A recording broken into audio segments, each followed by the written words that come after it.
الحمد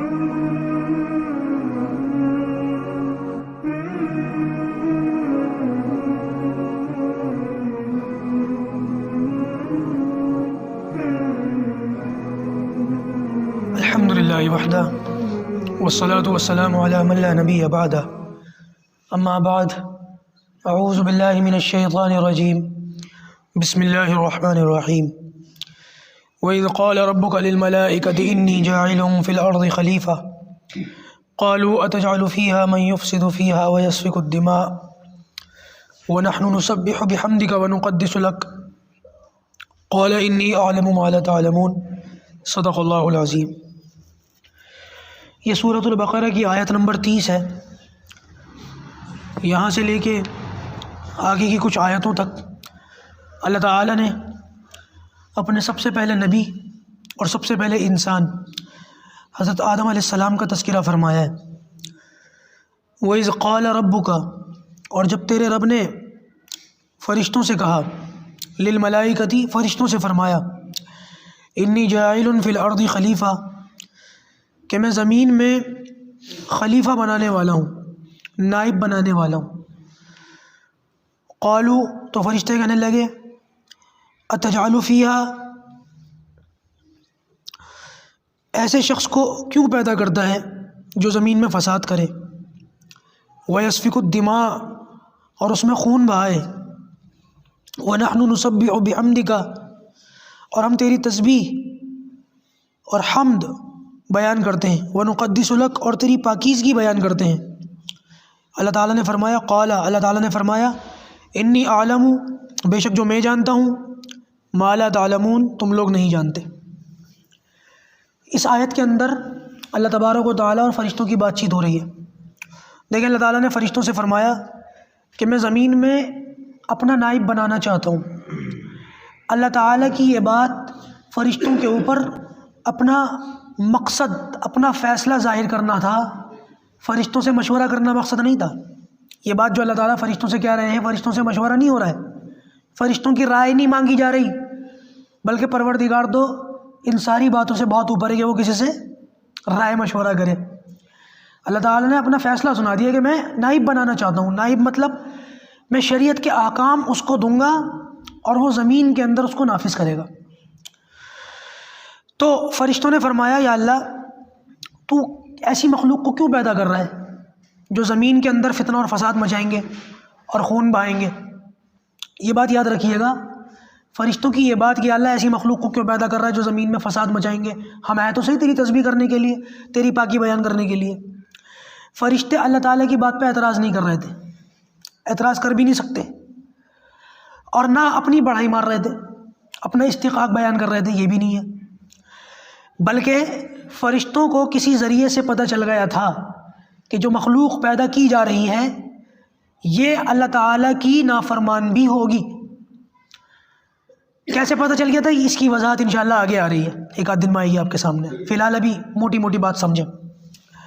تو فرشتوں نے کہا کہ یا اللہ، تو ایسی مخلوق کو زمین میں کیوں پیدا کر رہا ہے جو زمین میں فساد مچائے گی؟ فرشتوں کو یہ بات پہلے سے پتہ تھی کہ جو مخلوق پیدا کی جا رہی ہے وہ بعض مرتبہ اللہ تعالیٰ کی نافرمانی بھی کرے گی، اور یا اللہ ہم اس کام کے لیے موجود ہیں، ہر خدمت کے لیے حاضر ہیں، جو بھی تو حکم دے گا ہم کریں گے، ہم تو تیری نافرمانی ذرہ برابر بھی نہیں کر سکتے، فرشتوں سے گناہ ہوتے ہی نہیں ہے، تو یا اللہ یہ کام تو ہمیں دے دے، ہم کر لیں گے۔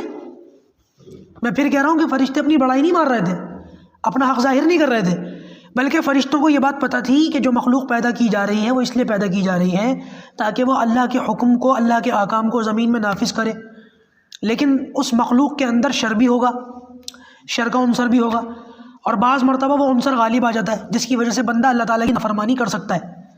تو یا اللہ تیرے بندے تیری نافرمانی کریں گے، تجھے ناپسند گزرے گا، تجھے ناپسند گزرے گا تو ہمیں بھی اچھا نہیں لگے گا، تو یا اللہ وہ کام جو تجھے ناپسند گزرے ایسی مخلوق کو پیدا نہ فرما، ہم اس کام کے لیے۔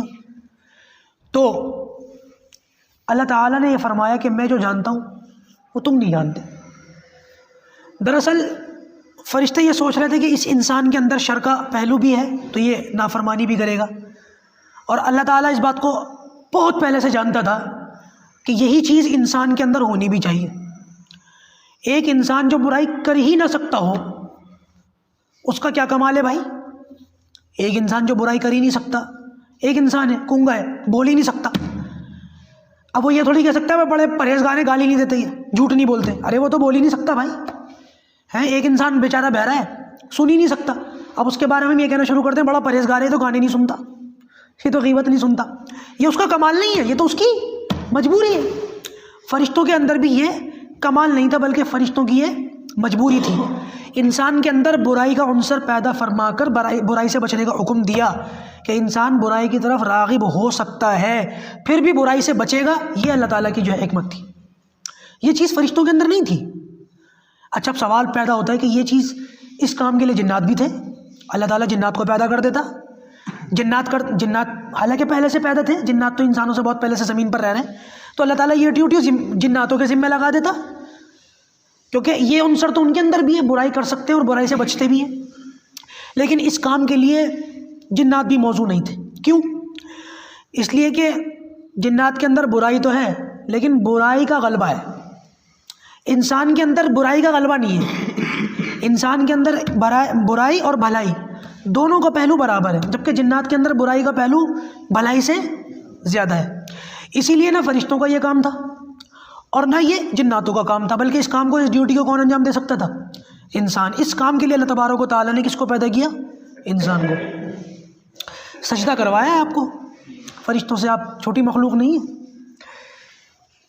وہ کسی کے بارے میں کہا تھا کہ بڑے فرشتہ صفت انسان ہے. میں نے فرشتہ بننے کے بجائے انسان بن جائے بہت بڑی بات ہے. آج کا انسان بن جائے، فرشتہ نہ بنے، وہی بہت بڑی بات ہے. تو بہرحال جب فرشتوں نے یہ بات کہہ دی اور اللہ تعالیٰ نے کہہ دیا جو میں جانتا ہوں وہ تم نہیں جانتے، اب دیکھو اللہ تعالیٰ نے فرشتوں پر اپنی بات کو واضح کرنے کے لیے کیا کام فرمایا. وَعَلَّمَ آدَمَ الْأَسْمَاءَ كُلَّهَا، اور اللہ تعالیٰ نے آدم علیہ السلام کو تمام نام سکھا دیے. ثُمَّ عَرَضَهُمْ عَلَى الْمَلَائِكَةِ، تمام نام سکھا کر ان چیزوں کو فرشتوں کے سامنے پیش کیا. کچھ چیزیں خاص تھیں، ان کے نام اللہ تعالیٰ نے آدم علیہ السلام کو سکھا دیے. یہ بات یاد رکھیے گا، یہاں یہ اعتراض نہ ہو، پہلے ترجمہ سنیں پھر آگے بات ہوگی. فقال انبئونی باسماء، پھر اللہ تعالیٰ نے فرمایا اگر تم سچے ہو تو ان چیزوں کے نام بتاؤ. فرشتوں سے کہا تم کہہ رہے ہو نا یہ کام ہم کر لیں گے، انسان کو پیدا کرنے کی کیا ضرورت ہے، تو یہ چیزیں ہیں، ان چیزوں کے نام بتاؤ. اب فرشتے کیا کہنے؟ قالو، فرشتے کہنے لگے سبحانک، یا اللہ تو پاک ہے، لا علم لنا، ہمیں تو صرف اتنا ہی علم ہے، الا ما علمتنا، جتنا تو نے ہمیں سکھا رکھا ہے، انک انت العلیم الحکیم، بے شک تو پورے علم اور حکمت والا ہے. یہ مطلب نہیں ہے اللہ تعالیٰ نے کچھ چیزیں آدم علیہ السلام کو اکیلے میں لے جا کر کے سکھا دی ہوں، فرشتوں کو نہ بتایا ہو اور بعد میں کہا ہو کہ آدم تم نام بتاؤ، فرشتوں تم نام بتاؤ. فرشتوں نے کہا ہم نہیں بتا سکتے اور آدم علیہ السلام نے نام بتا دیے. ایسا نہیں تھا، بلکہ آدم علیہ السلام کو اور فرشتوں کو وہ چیزیں برابر بٹھا کر کے سمجھائی گئیں، سکھائی گئیں، ایک ہی نشست میں، ایک ہی مجلس میں. لیکن اس علم کو لینے کی صلاحیت صرف آدم علیہ السلام کے اندر تھی، فرشتوں کے اندر وہ صلاحیت نہیں تھی. یہ تو الزام ہو گیا نا، ورنہ فرشتے کہہ سکتے ہیں اللہ ان کو کونے میں لے گیا، تو نے سکھا دیا، ہمیں تو سکھایا نہیں، اب ہماری کیا غلطی ہے، تو ہمیں بھی سکھا دے، پھر ہم بھی نام بتا دیں گے. یہ مطلب نہیں تھا. سکھایا آدم علیہ السلام اور فرشتوں کو ایک ساتھ تھا، لیکن فرشتوں کے اندر اس علم کو لینے کی صلاحیت موجود نہیں تھی، اس لیے وہ ان چیزوں کے نام یاد نہ کر سکے. آدم علیہ السلام کے اندر وہ عنصر تھا، صلاحیت تھی، انہوں نے ان ناموں کو یاد کر لیا. قال، تو اللہ تعالیٰ نے فرمایا یا آدم انبئہم، حضرت آدم علیہ السلام سے فرمایا یا آدم انبئہم باسمائہم، تم ان کے نام بتا دو. فلما انبأہم باسمائہم، تو جب انہوں نے بتا دیے، قال، تو فرمایا الم اقل لکم، کیا میں نے تمہیں پہلے ہی نہ کہا تھا، انی اعلم، کہ بے شک میں جانتا ہوں، غیب السماوات والارض، آسمانوں میں اور زمینوں میں جو کچھ چھپا ہوا ہے، وَأَعْلَمُ مَا تُبْدُونَ، اور میں جانتا ہوں جو کچھ تم ظاہر کرتے ہو، وَمَا كُنْتُمْ تَكْتُمُونَ، اور میں وہ بھی جانتا ہوں جو کچھ تم ظاہر نہیں کرتے، چھپا لیتے ہو. اللہ تعالیٰ جتنی مخلوقات دنیا میں ہیں، چاہے وہ فرشتے ہوں، چاہے وہ انسان ہوں، چاہے وہ جنات ہوں، وہ جو کچھ کرتے ہیں اللہ ان کو بھی جانتا ہے، اور جو کچھ وہ اپنے دلوں میں باتوں کو چھپاتے ہیں، ارادوں کو چھپاتے ہیں، نیتوں کو چھپاتے ہیں، اللہ تعالیٰ ان تمام ارادوں سے، ان نیتوں سے، ان باتوں سے انسان سے بھی بہتر واقف ہے. تو یہ ایک مختصر سی جو ہے وضاحت تھی، کچھ ترجمہ تھا. انشاءاللہ تفصیل کے ساتھ یہ بات کل آپ لوگوں کے سامنے آئی. اللہ تعالیٰ عمل کی توفیق عطا فرمائے.